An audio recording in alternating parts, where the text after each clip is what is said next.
نحمده ونصلي ونسلم على رسوله المكين الكريم الحنيف الرؤوف الرحيم أما بعد أعوذ بالله من الشيطان الرجيم بسم الله الرحمن الرحيم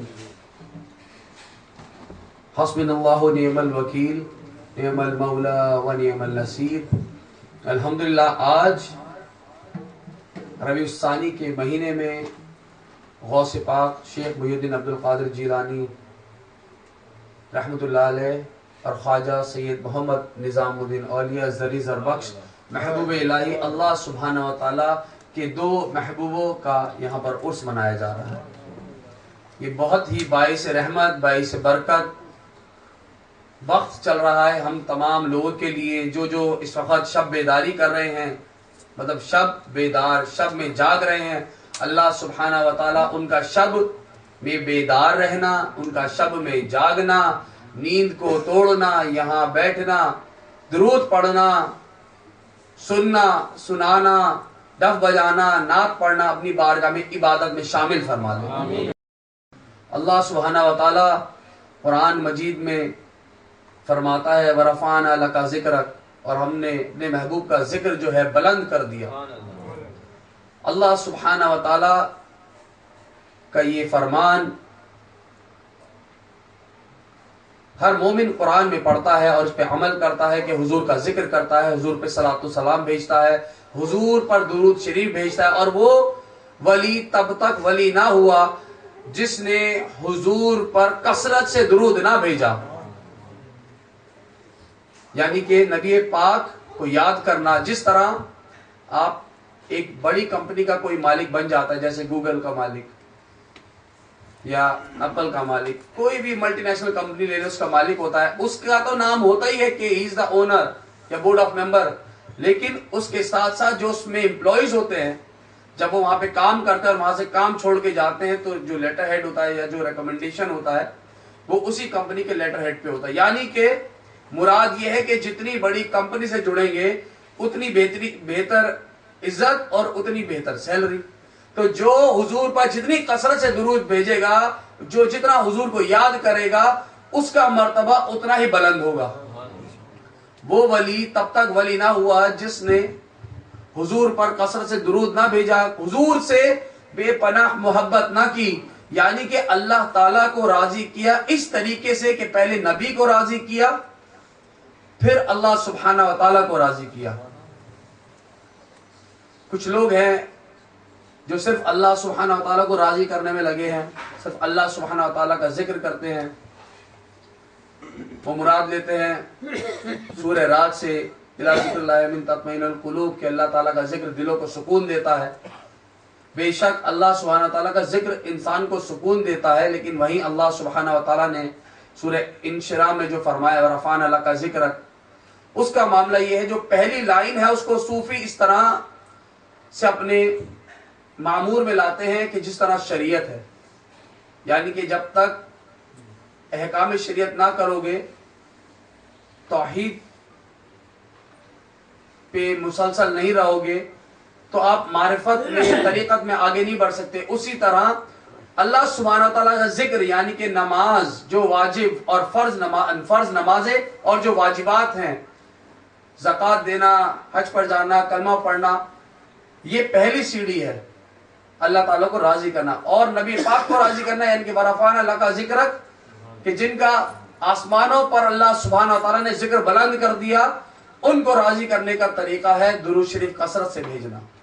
یعنی کہ ایک چیز سے دو چیز حاصل، یعنی کہ اللہ سبحانہ و تعالیٰ کا قرآن میں جو فرمان ہے ان اللہ و ملائکتہ یصلون علی النبی، یعنی کہ اللہ سبحانہ و تعالیٰ اور ان کے فرشتے حضور اکرم پہ درود بھیجتے ہیں، صلاۃ و سلام بھیجتے ہیں. یعنی کہ اللہ سبحانہ و تعالیٰ کا ذکر کرنا اور اس ذکر میں حضور پر صلاۃ و سلام اور درود بھیجنا، یہ اللہ سبحانہ و تعالیٰ کی سنت ہے اور اللہ کے رسول کو ایک ساتھ راضی کرنے کا طریقہ ہے.